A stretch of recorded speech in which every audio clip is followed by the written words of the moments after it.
ہمارے چینل میں خوش آمدید۔ چلیں شروع کرتے ہیں آج کی کہانی۔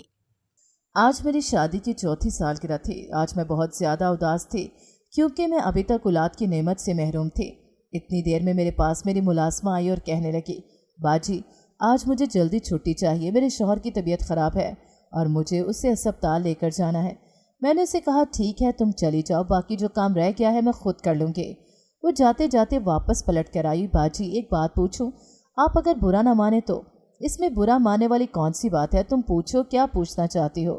میرے گھر میں 2 ملازم کام کرتے تھے، ایک سیکیورٹی گارڈ تھا اور ایک جو وقتی ملازمہ تھی، یہ برتن دھونے اور صفائی کرنے کا کام کرتی تھی۔ میرا اپنے ملازموں کے ساتھ بہت اچھا رویہ تھا اور میرے دوستانہ انداز کی وجہ سے ہی اس کی ہمت بڑھی اور کہنے لگی، آپ سے یہ بات پوچھ سکتی ہوں کہ آپ کیوں رو رہی ہیں؟ میں نے اس کی بات پر گہری سانس لی اور کہا کہ آج میری شادی کی سالگرہ ہے اور آج میری شادی کو پورے 4 سال ہو گئے ہیں۔ میں ابھی تک اولاد کی نعمت سے محروم ہوں۔ میرے ساتھ جتنی بھی لڑکیوں کی شادی ہوئی ہے، کسی کے ایک تو کسی کے 2 بچے ہیں اور میں ابھی تک خالی گود اور خالی ہاتھ ہوں۔ اس وجہ سے مجھے رونا آ رہا ہے۔ وہ میرے پاس آ کر بیٹھ گئی اور کہنے لگی، باجی آپ کو پتہ ہے جب میں یہاں سے کام کر کے جاتی ہوں تو میں ایک اور گھر میں بھی کام کرتی ہوں اور ان کی شادی کو 10 سال سے اوپر ہو گئے ہیں۔ وہ ایک بابا جی کے پاس 1 مہینے تک جاتی رہی ہیں۔ ان بابا جی نے میری باجی کو تعویذ دیے تھے اور انہیں یہ کہا تھا کہ یہ پانی میں گھول کر پینا، اور کچھ تعویذ کھانے میں ملانے کے لیے دیے تھے، اور اس کے علاوہ انہوں نے ایک وظیفہ پڑھنے کے لیے دیا تھا۔ میری باجی نے جب یہ عمل کیا تو 1 مہینے کے بعد ہی اللہ پاک نے ان پہ کرم کر دیا اور وہ حاملہ ہو گئیں۔ اب ان کے 2 بچے ہیں۔ یہ سارا معاملہ میرے سامنے ہی ہوا ہے، اس لیے میں آپ کو یہ بات بتا رہی ہوں۔ میں اکثر آپ کے ساتھ یہ بات کرنا چاہتی تھی مگر مجھے ڈر لگتا تھا کہ آپ کہیں برا نہ مان جائیں، کیونکہ آپ اور صاحب جی ان باتوں پر یقین نہیں رکھتے۔ میں ان باتوں پر یقین نہیں رکھتی تھی۔ میں نے اپنا بہت علاج کروایا تھا مگر کوئی امید بڑھ نہیں آئی تھی، مگر اب اپنی ملازمہ کی بات سنی تو میرے دل میں امید کی کرن پھوٹی تھی۔ میں مانتی تھی کہ اللہ پاک کے پاک کلام میں بہت زیادہ طاقت ہے اور کسی کسی کے ہاتھ میں اللہ پاک نے شفا رکھی ہوئی ہے، مگر اس کے ساتھ ساتھ جو چیزیں نیوز چینل پر دیکھتی تھی اور ادھر ادھر کی جو باتیں سنتی تھی، اس وجہ سے میں ان پیروں پر اعتماد نہیں کرتی تھی۔ مگر اب اپنی ملازمہ کی باتیں سن کر میں سوچنے پر مجبور ہو گئی تھی کہ دنیا میں اچھے لوگ بھی تو موجود ہوتے ہیں۔ پھر میں نے اس سے پوچھا کہ تمہیں معلوم ہے کہ وہ کہاں پر رہتے ہیں؟ مجھے ان کا پتہ معلوم کرنا ہے، وہ کہاں پر رہتے ہیں۔ میں ایک بار اپنی باجی کے ساتھ ان کے پاس گئی تھی۔ اسی شام کو میں اچھا سا تیار ہوئی تھی، اپنے شوہر کی پسند کے کپڑے پہنے تھے۔ آج کا دن ہم دونوں کے لیے ہی بہت زیادہ خاص تھا۔ آج میرے شوہر کو گھر واپس آتے ہوئے معمول سے کچھ دیر ہو گئی تھی۔ آج وہ تھوڑا سا لیٹ گھر آئے تھے، مگر جب وہ گھر آئے تو میں انہیں دیکھ کر حیران رہ گئی تھی کہ وہ اکیلے نہیں تھے، ان کے پاس ایک چھوٹی سی چند ماہ کی بچی تھی۔ وہ بچی گلابی رنگ کے لباس میں ملبوس بالکل چھوٹی سی گڑیا کی مانند لگ رہی تھی۔ اسے دیکھ کر مجھے بہت خوشی ہوئی، مجھے اس پر پیار آ رہا تھا اور میں اسے بے تحاشا چومنے لگی۔ میرے شوہر مجھے دیکھ کر مسکرا رہے تھے۔ میں نے ان سے پوچھا کہ یہ بچی کون ہے، کہاں سے لے کر آئے ہیں؟ مجھے سانس لینے تو دو، مجھے پانی تو پی لینے دو۔ پھر میں نے ان کے سامنے پانی کا گلاس پیش کیا تھا۔ میں صوفے پر بیٹھ گئی تھی۔ وہ بہت زیادہ پیاری بچی تھی۔ میں اسے پیار کر کے نہیں تھک رہی تھی اور میں اسی انتظار میں تھی کہ اس کے پیرنٹس پہنچنے والے ہوں گے، اور جب کافی دیر تک اس کو لینے کے لیے کوئی بھی نہ آیا تو میں حیران رہ گئی۔ اب وہ رو رہی تھی، اس کے رونے کی وجہ سے میں گھبرا گئی تھی۔ میرے شوہر نے کہا کہ اس کو بھوک لگی ہوئی ہے، اس کو دودھ پینے کے لیے دو۔ پھر میں نے اسے دودھ گرم کر کے پلایا۔ تھوڑی دیر کے بعد وہ بچی سو گئی تھی۔ میں پھر اپنے شوہر کے پاس آ کر بیٹھ گئی۔ مجھے سچ سچ بتا دیں یہ بچی کون ہے اور کہاں سے آئی ہے؟ انہوں نے مجھے بتایا کہ یہ جمیل کی بیٹی ہے۔ جمیل میرے شوہر کا بچپن کا دوست تھا اور ہمارے گھر سے کافی زیادہ فاصلے پر رہتے تھے۔ ان کے پہلے گھر کے حالات بہت زیادہ اچھے تھے اور ان کا کاروبار بہت اچھا چل رہا تھا، مگر پھر انہوں نے اپنے دوست کے ساتھ پارٹنرشپ کی اور ان کے دوست نے ان کے ساتھ دھوکہ کر دیا، سارا کاروبار اپنے نام لگوا لیا۔ یوں کرتے کرتے ان کا گھر کی ہر چیز فروخت ہو چکی تھی۔ پھر گھر بیچ کر چھوٹے سے اپارٹمنٹ میں چلے گئے۔ انہوں نے قرض لے کے کاروبار کیا تھا اور یوں جب کاروبار ان سے دھوکے سے چھین لیا گیا تو انہیں گھر بیچ کر قرضہ خواہوں کی زبانیں بند کرنی پڑی تھیں۔ وہ بہت غربت کی حالت میں زندگی گزار رہے تھے۔ میرے شوہر ان کی مدد کرتے تھے مگر ہماری اپنی بھی ذمہ داریاں تھیں۔ اپنا گھر بار تھا تو ہمیں ایک حد تک ہی ان کی مدد کر سکتے تھے۔ ان کے 4 بچے تھے جو سب اسکول میں پڑھتے تھے۔ اب ان کو اللہ پاک نے بیٹی عطا کی تھی تو اس کو میرے شوہر گھر پر لے آئے تھے، کیونکہ وہ ان کے لیے اس کا خرچہ اٹھانا ناممکن ہو گیا تھا اور انہیں اپنے دوست پر بہت زیادہ اعتماد تھا اور وہ جانتے تھے کہ ہم اس کی بہت اچھی پرورش کریں گے، اس لیے انہوں نے اپنی بچی کو ہمارے حوالے کر دیا تھا۔ میں بہت زیادہ خوش ہو گئی کہ چلو کسی بہانے ہی سہی میری بھی گود میں بچے کھیلیں گے، اور میں اس بچی کو بہت زیادہ خیال رکھنے لگی تھی اور اس کو میں بہت زیادہ پیار کرتی تھی۔ میرے لیے اس کے بغیر رہنا ناممکن ہوتا جا رہا تھا۔ اور آج جب ملازمہ نے مجھ سے پوچھا کہ آپ نے تو پیر صاحب کے پاس جانا تھا، اس کے بارے میں کیا سوچا ہے؟ پہلے تو میں نے ملازمہ کو ٹالنے کی کوشش کی، پھر میں نے سوچا کہ کیا پتہ اسی بہانے اللہ پاک مجھے اپنی اولاد سے نواز دے۔ میں نے یہ فیصلہ کیا کہ پیر صاحب کے پاس ضرور جاؤں گی۔ آج میرے سسر بھی گھر واپس آ گئے تھے۔ وہ عمرہ کرنے کے لیے گئے تھے، اور جب گھر واپس آئے تو انہوں نے اس بچی کو دیکھا اور مجھ سے پوچھنے لگے یہ کون ہے۔ میں نے ساری بات بتائی۔ یہ سن کر انہیں بہت برا محسوس ہوا تھا۔ کہنے لگے تم لوگوں کی شادی کو کتنا ٹائم ہو چکا ہے جو دوسروں کے بچوں کو گود لینے لگے ہو؟ میرا رب آپ کو اپنی اولاد سے ضرور نوازے گا، یوں کسی کے بچے کو گود لینے کی کیا ضرورت ہے؟ انہوں نے میرے شوہر کو اچھی خاصی سخت سنائی تھی، مگر وہ سب باتیں انہوں نے ایک کان سے سن کر دوسرے کان سے نکال دی تھیں۔ میں جب اس بچی سے پیار کر رہی ہوتی تو میرے سسر کو مجھ پہ بہت غصہ آتا تھا۔ کہتے تھے کہ اس کی شکل میرے بیٹے کے دوست کے ساتھ ملتی ہے، تم اس کے ساتھ پیار نہ کیا کرو۔ میں حیران ہو کر ان کی طرف دیکھنا شروع ہو جاتی کہ یہ کیا بات ہوئی بھلا، اور جب میں نے اپنے شوہر سے اس بات کا ذکر کیا تو وہ بھی ہنسنے لگے۔ کیا وہ اس عمر میں ستیا گئے ہیں؟ تم ان کی باتوں کو دل پر مت لیا کرو۔ میں نے اس بچے کا نام ماہنور رکھا تھا۔ اس دن میں ماہنور کو لے کر اپنی ملازمہ کے ساتھ پیر صاحب کے پاس چلی گئی تھی۔ میرے سسر اپنے کسی دوست کی طرف گئے تھے۔ آج موقع اچھا تھا، میں نے اپنی ملازمہ کو ماہنور کو پکڑایا اور خود گاڑی ڈرائیو کرنے لگی۔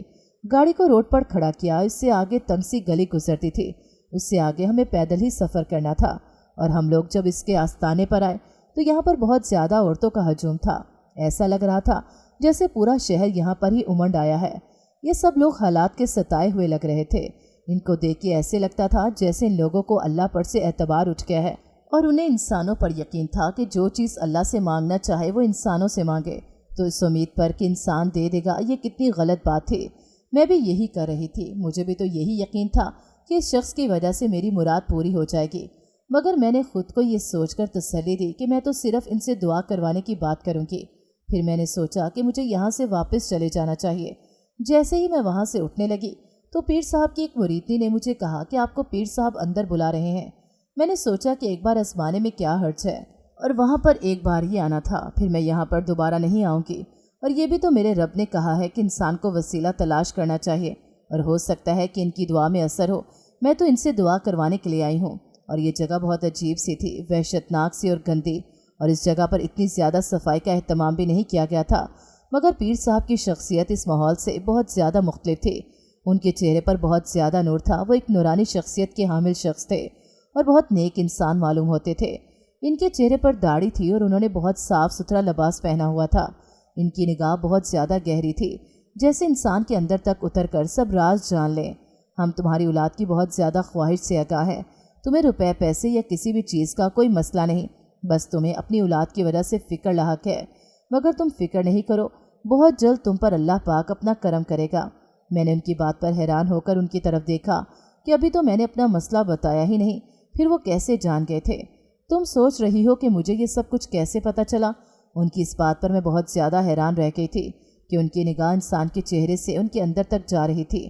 اللہ کی رحمت سے نا امید نہیں ہونا چاہیے۔ اس کے بعد انہوں نے مجھے کچھ تعویذ دیے اور کہا یہ تعویذ پانی میں گھول کر خود بھی پینا اور اپنے شوہر کو بھی پانی میں گھول کر پلانا ہے۔ اس سارے کام کے انہوں نے مجھ سے 10,000 روپے مانگے تھے۔ ان کا کہنا تھا کہ یہ پیسے ان کے اپنے ذاتی استعمال کے لیے نہیں ہیں، بلکہ یہ ان موکلات کی خوراک کے لیے ہیں جو موکلات میرا کام کریں گے۔ یہ میں ان کی خدمت میں پیش کروں گا۔ میں ان کی چرب زبانی سے متاثر ہو کر ان کی باتوں میں آ گئی تھی۔ میں نے ان کی دی ہوئی تمام ہدایات پر عمل کرنا شروع کر دیا تھا۔ مجھے انہوں نے جس طرح سے یہ سارا عمل کرنے کو کہا، میں ان کی ہدایات کے مطابق ان تعویذوں کا استعمال کر رہی تھی۔ دن بدن میرے دل میں بچے کی خواہش بڑھتی جا رہی تھی۔ یوں تو ماہنور سے میری پیاسی ممتا سیراب ہو چکی تھی، مگر اس کے باوجود بھی میری یہ خواہش تھی کہ اللہ پاک مجھے اپنی اولاد سے نوازے۔ میں ماہنور کو بہت زیادہ چاہتی تھی، اس کا بہت زیادہ خیال رکھتی تھی، مگر میرے سسر کا عجیب و غریب رویہ مجھے چونکا کر رکھ دیتا تھا۔ اس دن میں رات کو کھانا بنا رہی تھی جب میرے شوہر میرے سسر کے ساتھ ان کے کمرے میں موجود تھے۔ میں جب کمرے میں جانے لگی تو اندر سے غصے سے سسر کے بولنے کی آوازیں آ رہی تھیں۔ میں ذرا قریب ہوئی تو ان کی آواز سنائی دے رہی تھی کہ تم پر میری کسی بات کا اثر نہیں ہوتا، جب میں نے تم سے یہ کہہ دیا ہے کہ یہ لڑکی یہاں پر نہیں رہے گی، اس کو یہاں سے لے جاؤ، جہاں سے لے کر آئے ہو وہاں پر چھوڑ دو۔ میں ان کی بات سن کے حیران رہ گئی تھی۔ اتنی معصوم سی چھوٹی سی بچی نے کسی کا کیا بگاڑا ہے؟ इतनी मासूम बच्ची से किसी की क्या पुरख्वाश हो सकती है। मगर मेरे ससुर बहुत ज़िद्दी थे। मैं जानती थी कि वो अपनी बात मनवा के रहेंगे। मैं किसी सूरत भी महानूर को खुद से अलहदा नहीं कर सकती थी। मैं ये बात समझ सकती थी कि अपनी औलाद को, अपने जिगर के टुकड़े को खुद से अलहदा करके किसी दूसरे को सौंप देना आसान काम नहीं होता। इसने अपना दिल मारकर ही अपनी बच्ची को हमारे हवाले किया था। हमारा फ़र्ज़ बनता था कि हम इनका मान रखें और इनकी औलाद की बहुत अच्छी परवरिश करें। मेरे ससुर साहब ने जब ये देखा कि हम दोनों किसी तौर पर भी इनकी बात नहीं मान रहे तो वो मुझसे नाराज़ हो गए और इस बात का गुस्सा करने लगे। और बात यहाँ तक रहती तो ठीक था। उनके गुस्से की हद तो मैं बर्दाश्त कर लेती, मगर अब बात हद से बढ़ चुकी थी। वो मुझे मेरे शौहर की ज़िंदगी से अलग करने के लिए मेरे बारे में झूठी सच्ची लगाते थे। मेरे बारे में उन्हें कहते कि मैं उन्हें वक्त पर खाना नहीं देती, मैं उनकी किसी बात पर ध्यान नहीं देती। पहले तो मेरे शौहर ने उनकी बातों को इतना संजीदा नहीं लिया, मगर जब वो रोज़ाना यही बात करने लगे तो इन बातों को मेरे शौहर संजीदगी से लेने लगे। जब उन्होंने मुझसे इस बारे में बात की तो मैं हैरत से उनके मुंह की तरफ देखना शुरू हो गई। ये आप क्या कह रहे हैं? आपको पता है कि मैं आपके अब्बू का अपने माँ बाप की तरह ख्याल रखती हूँ, उन्हें अपने माँ बाप की तरह ही समझती हूँ। ऐसा कैसे हो सकता है कि मैं इनका ख्याल न रखूँ? ये सब कुछ मैं नहीं जानता, बस मुझे तुम्हारी तरफ से किसी किस्म की कोई शिकायत नहीं मिलनी चाहिए। मगर ये सिलसिला यहाँ तक ही नहीं रुका था, बल्कि मेरे बारे में शिकायतें लगाना उन्होंने ना छोड़ा था। और ये उस दिन की बात है जब मैं रात के वक्त दूध के गिलास में वो तवीज़ घोल रही थी जो मुझे पीर साहब ने दिया था। ऊपर से मेरे ससुर आ गए। उन्होंने मुझे इस तवीज़ को दूध में घोलते हुए देखा था। उन्होंने शोर मचा दिया कि मैं अपने शौहर पर तवीज़ करवाती हूँ। मैं एकदम से अपनी जगह पर चोर बन के रह गई थी। इसके बारे में मेरे शौहर या घर में से किसी को भी कुछ नहीं पता था कि मैं किसी पीर साहब के पास जाती हूँ और ये तवीज़ उन्होंने मुझे औलाद के लिए दिए हैं। इस बात के बारे में सिर्फ मैं और मेरी मुलाजमा ही जानते थे, मगर मेरे ससुर ने मेरे खिलाफ प्रोपेगेंडा शुरू किया हुआ था और अब तो उन्हें मेरे खिलाफ एक बात मिल गई थी। उन्होंने इस बात का खूब फ़ायदा उठाया और मेरे खिलाफ जहर उगलना शुरू हो गए। शोर की आवाज़ सुन के मेरे शौहर भी वहाँ पहुँच चुके थे। उन्होंने पूछा कि क्या हुआ है। ससुर ने कहा कि ये दूध में तावीज़ घोल रही थी, ये तुम्हें तावीज़ पिलाती है, मुझसे दूर करना चाहती है, ये तुम्हें अपने कंट्रोल में रखना चाहती है। ये सारी बातें मेरे शौहर के लिए किसी इंकशाफ से कम नहीं थीं। तुमसे बिल्कुल भी मुझे ये उम्मीद नहीं थी कि तुम ऐसा काम भी कर सकती हो। उन्होंने मेरी तरफ कहर भरी नज़रों से देखा। ये क्या मामला है? मैं अपना सर झुका के रह गई थी। मेरे पास कहने को कुछ भी नहीं था। मेरी खामोशी मुझे मुजरिम साबित कर रही थी। अब तो मेरे शौहर को भी मुझ पर बहुत गुस्सा आ गया था। उन्हें भी यही लगता था कि मैं उन्हें उनके बाप से दूर करने के लिए ऐसा कर रही हूँ। इस वक्त सब लोग खामोश हो गए थे। मेरे शौहर ने मुझसे बात करना छोड़ दी थी। एक ही इंसान था जो मेरे हक में गवाही दे सकता था। वो बता सकता था कि असल में मामला क्या है। अगले दिन मैंने अपनी मुलाजमा को बुलाया और उसे सारी बात बताई, और जब मैंने अपने शौहर के सामने बोलने के लिए कहा तो वो अपनी बात से मुकर गई कि वो तो मुझे किसी पीर के पास लेकर ही नहीं गई। मेरी मुलाजमा मेरे मुंह पर झूठ बोल रही थी, मगर क्यों, किसके कहने पर वो ऐसा कर रही थी? अब मेरे शौहर का गुस्से के मारे बुरा हाल हो गया था। उन्हें मुझ पर एतबार ख़त्म हो गया था। मेरे ससुर ने कहा कि ऐसी औरत को घर में रखने का कोई फ़ायदा ही नहीं, तुम इसको घर से बाहर निकालो और इस बच्ची को भी इसके माँ बाप के हवाले कर दो। मुझे यहाँ पर 4 साल हो गए थे। इससे पहले ससुर का रवैया मेरे साथ बहुत ही ज़्यादा अच्छा था। इससे पहले उन्होंने कभी मेरे खिलाफ मेरे शौहर को भड़काने की कोशिश नहीं की थी, मगर अब वो क्यों ऐसा कर रहे थे? वो ऐसा क्या हो गया था? मैं जब अपनी औलाद के बारे में उदास रहती थी तो वो मुझे तसल्ली देते थे कि अल्लाह के यहाँ देर है अंधेर नहीं, और मुझे इस मामले में परेशान नहीं होना चाहिए कि ये मामला तो सरासर रब के हाथ में है। इसकी मर्जी, उसकी रज़ा पर ही मुनहसिर है सब कुछ। हमें तो इसकी रज़ा में राज़ी रहना चाहिए। इनकी बातें सुनकर मुझे बहुत ज़्यादा तसल्ली हो जाती थी, मगर अब जब से उन्होंने ये बातें शुरू की थी मैं ये समझने से कासिर थी कि मेरे खिलाफ क्यों हो गए हैं। और सबसे ज़्यादा गुस्सा तो मुझे अपनी मुलाजमा पर आ रहा था कि वो किस धड़ल्ले से मेरे मुंह पर झूठ बोल रही थी। मेरे शौहर ने गुस्से की वजह से मुझसे बात करना छोड़ दी। मैं जब उनको बुलाती, उनसे बात करने की कोशिश करती तो वो मुझे मेरी बात का जवाब ही नहीं देते थे। मैं ये सब कुछ देखकर बहुत ज़्यादा परेशान हो चुकी थी। मुझे समझ नहीं आ रहा था मैं क्या करूं। फिर अचानक मेरे जहन में ख्याल आया कि मुझे फिर से पीर साहब के पास जाना चाहिए और उनसे इस मसले को बयान करना चाहिए। मैंने इस मुलाजमा को घर से निकाल दिया और फिर मैंने उसके साथ दोबारा इस बारे में फिर कोई बात नहीं की थी। मेरे शौहर ने मुझे सख्ती से मना किया था कि अब तुमने किसी पीर के पास नहीं जाना। अगर मैंने तुम्हें किसी ऐसी जगह पर देख लिया या मैंने सुन लिया तो मुझसे बुरा कोई नहीं होगा, मगर मेरे पास और कोई रास्ता नहीं था। मैं इनके पास जाकर उनसे अपना मसला बयान करना चाहती थी। इस वक्त घर में कोई भी नहीं था, मेरे पास पूरा मौका था। मैं मानूर को उठाकर पीर साहब के पास चली गई थी। जब मैंने उनसे अपना मसला बयान किया तो उन्होंने मुझे कहा कि ये बहुत मुश्किल काम है, इसके लिए बहुत से मामलात को हल करने की ज़रूरत पड़ सकती है। इसके लिए मुझे 20,000 रुपये की ज़रूरत है। जब तुम इतने पैसे लाकर मुझे दोगी तो मैं तुम्हारा ये अमल भी शुरू करवा दूंगा। न सिर्फ तुम्हारी औलाद हो जाएगी बल्कि तुम्हारा शौहर भी हरदम तुम्हारे नाम की माला जपते रहेगा, तुम्हारी हर बात मानेगा। अगर तुम स्याह को सफ़ेद कहोगी तो वो भी उसे सफ़ेद ही कहेगा। मेरे लिए पैसों का इंतज़ाम करना कोई मसला नहीं था।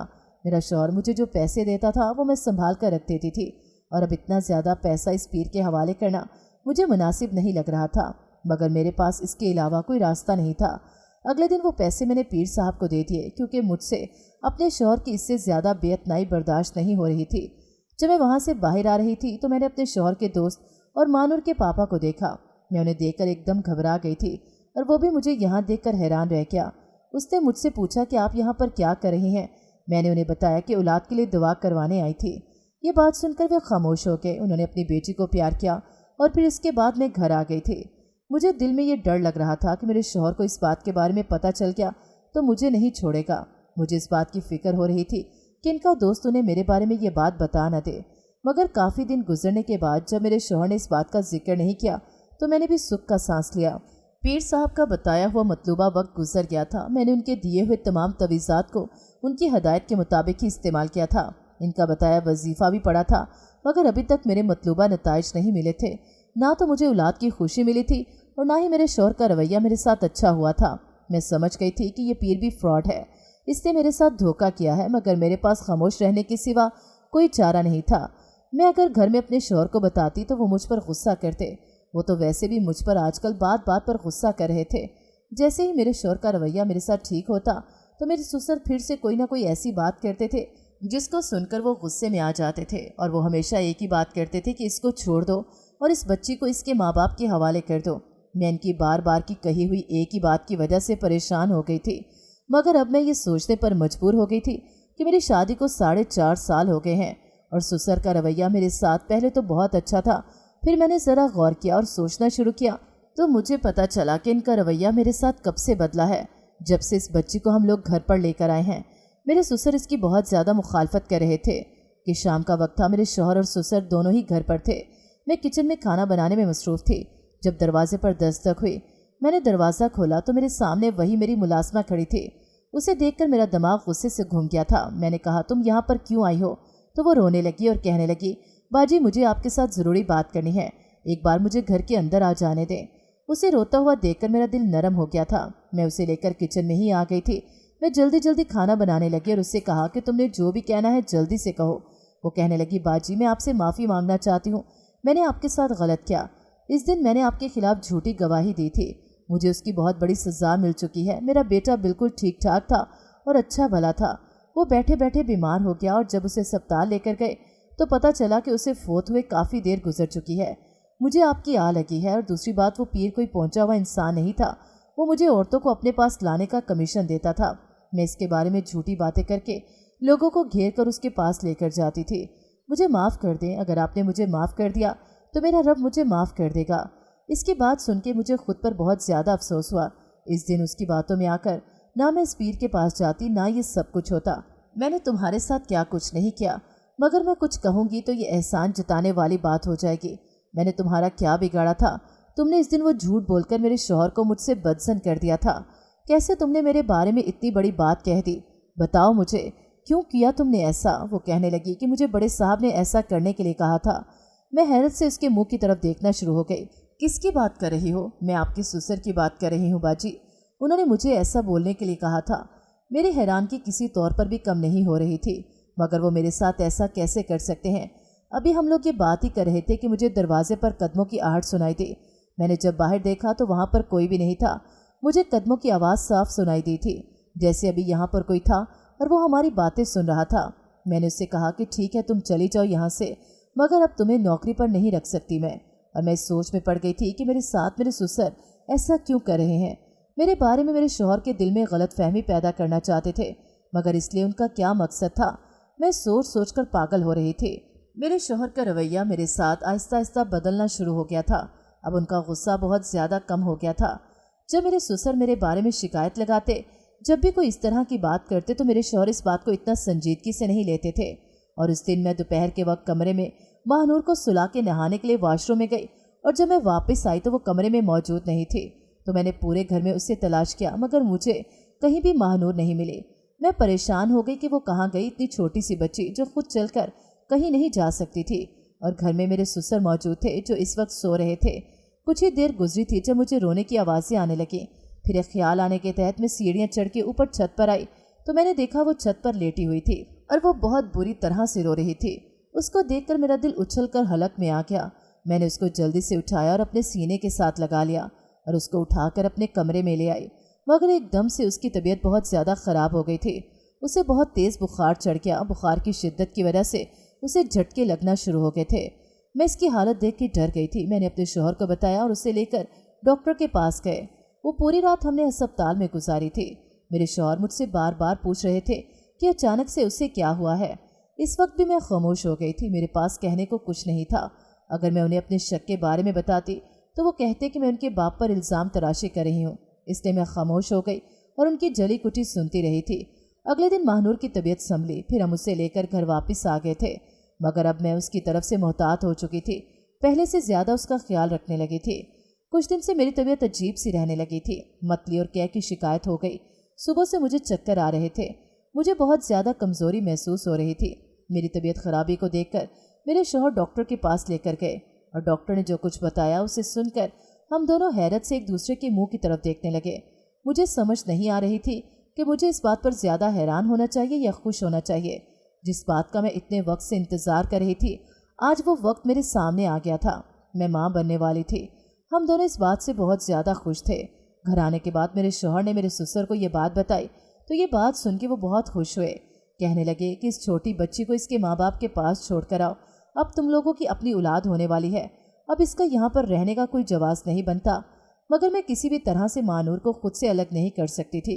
मगर मेरे ससुर की एक ही बात की रट थी कि इस लड़की को वापस छोड़ कर आओ। मैं अपने शौहर से पूछती थी कि वो ऐसा क्यों कहते हैं। आखिर उन्हें महानूर के दादा होने से क्या मसला था। मेरे शौहर थोड़ी देर खामोश रह गए। फिर उन्होंने मुझे कहा कि जिस तरह से जमील मेरे बचपन का दोस्त है, इसके अब्बू भी मेरे अब्बू के बचपन के दोस्त थे। उन्होंने मेरे अब्बू के साथ कारोबार में धोखा किया था और कारोबार छीनकर अपने नाम पर कर लिया था। और ये दुनिया मकाफात अमल है। जो कुछ जमील के बाप ने मेरे बाप के साथ किया था, आज वो सब कुछ जमील के साथ भी हो गया था। इसके दोस्त ने भी उससे धोखे से कारोबार छीन कर अपने नाम कर लिया था। वो खुद एक कोड़ी कोड़ी का मोहताज हो चुका है। इस वजह से मेरे अब्बू ने उनके साथ अपनी दोस्ती ख़त्म कर दी थी। अंकल मरते मर गए। उन्होंने मेरे अब्बू से बहुत बार माफ़ी मांगी थी मगर मेरे अब्बू उनकी तरफ से अपना दिल साफ़ नहीं कर सकते थे और उन्होंने उनको माफ़ नहीं किया था। इसी वजह से मेरे अब्बू इन लोगों को पसंद नहीं करते, इनसे बहुत नफरत करते हैं। हालांकि इसमें जमील का कोई कसूर नहीं। उसने अंकल को इस काम से बहुत बार मना किया था। मैं अपने शौहर की तमाम बातों को समझ चुकी थी और मुझे मेरे ससुर अपनी जगह हक बजानिब लगे थे। मगर मुझे महानूर से एक अनोखी सी मोहब्बत हो गई थी। मैं उसे खुद से अलग नहीं कर सकती थी। इस दिन भी मैं वॉशरूम में नहाने के लिए गई थी और महानूर कमरे में सो रही थी। मुझे वॉशरूम में गए हुए काफ़ी देर गुजर गई थी जब मुझे बाहर से अजीबोगरीब शोर की आवाज़ सुनाई देने लगी। मैं फ़ौरन ही बाहर निकली थी मगर बाहर का मंजर देखकर मैं हैरान परेशान रह गई। मेरे ससुर और मेरे शौहर दोनों आपस में किसी बात पर झगड़ा कर रहे थे। फिर मुझे देखकर दोनों खामोश हो गए थे। इसी वक्त मेरे शौहर ने महानूर को उठाया और मुझे कहा कि वो इसे इसके बाप के पास वापस छोड़ने के लिए जा रहे हैं। मैंने उन्हें बहुत रोका मगर उन्होंने मेरी एक न सुनी और महानूर को उठाकर घर से निकल गए। मैं पीछे रोती और चिल्लाती ही रह गई। वो जब इसे छोड़कर वापस आ गए तो उन्होंने मुझे कहा कि वो अब कुछ दिनों के लिए मुझे लेकर यहाँ से बहुत दूर जाना चाहते हैं। उन्होंने मुझे कहा कि अभी अपना सामान पैक करो, हम दोनों यहाँ से जा रहे हैं। मैं उनसे महानूर के बारे में पूछना चाहती थी मगर मैं उनका मूड देखकर खामोश हो गई थी। कुछ ही देर गुजरी थी जब दरवाजे पर दस्तक हुई। दरवाज़ा खोला तो दरवाजे पर उनका दोस्त खड़ा था। उसके साथ 3-4 लड़के और भी थे। वो मेरे पास आया और मेरा हाथ पकड़कर बोला, भाभी आप मेरी बहन जैसी हैं, मुझे आपकी मदद की ज़रूरत है। मैं इनकी बात पर हैरान होते हुए बोली, मेरी मदद की क्या ज़रूरत है आपको? तो वो कहने लगे कि मेरे साथ मेरे जिस दोस्त ने फ्रॉड किया था, मेरे साथ फ्रॉड करने के बाद वो एक पीर के रूप में लोगों को लूट रहा है। आपने बस पुलिस के सामने उसके खिलाफ गवाही देनी है कि उसने आपके साथ भी फ्रॉड किया है। मैंने उसके खिलाफ बहुत से गवाह इकट्ठे कर लिए हैं, बहुत से सबूत ढूंढ लिए हैं। मेरे शौहर ने कहा ये ऐसा कुछ भी नहीं करेगी। तब वो मेरी मिन्नतें करने लगा। फिर मजबूरन हमें उसकी बात माननी पड़ी। इतने सारे गवाहों और सबूतों के बाद पुलिस ने उसे गिरफ्तार कर लिया। मेरे शौहर के दोस्त को भी आधी रकम वापस मिल गई जिससे उसने कारोबार शुरू कर लिया था। मेरे लिए महानूर के बगैर रहना मुश्किल था, मगर मुझे इस बात की आदत डाल लेनी थी। जब रात को हम दोनों बातें कर रहे थे, जब मेरे शौहर ने कहा कि इस दिन मुलाजमा ने तुम्हारे साथ जो बातें की थी मैंने सुन ली थी। मुझे पता चल गया था कि ये सब कुछ अबू ने किया है। वो महानूर को इस घर से निकालना चाहते थे और तुम उसे खुद से दूर करने पर तैयार नहीं थी, इसलिए उन्होंने ऐसा किया। मैं तुमसे अपने बाप की जगह माफ़ी मांगता हूँ। इसके लिए अपने दिल में कोई भी गलत ख्याल मत डालना। अरे नहीं, आप कैसी बातें कर रहे हैं? वो मेरे बाप की जगह है, मैं उनके बारे में कोई भी गलत ख्याल अपने जहन में नहीं ला सकती। मैंने उन्हें खुले दिल से माफ़ कर दिया था और उनकी वजह से ही हम महानूर को इस घर में वापस नहीं लाए थे, क्योंकि महानूर को देखकर उन्हें तकलीफ़ होती थी और हम उन्हें किसी किस्म की कोई तकलीफ़ नहीं दे सकते थे। फिर अल्लाह पाक ने मुझे भी चांद से बेटे से नवाज दिया था और अब मैं उसके साथ मसरूफ़ हो गई थी। नाज़रीन, अगर आपको हमारी कहानी अच्छी लगी है तो वीडियो को लाइक करें, शेयर करें और हमारे चैनल को सब्सक्राइब करें। अगली वीडियो तक इजाज़त दें। अल्लाह हाफ़िज़।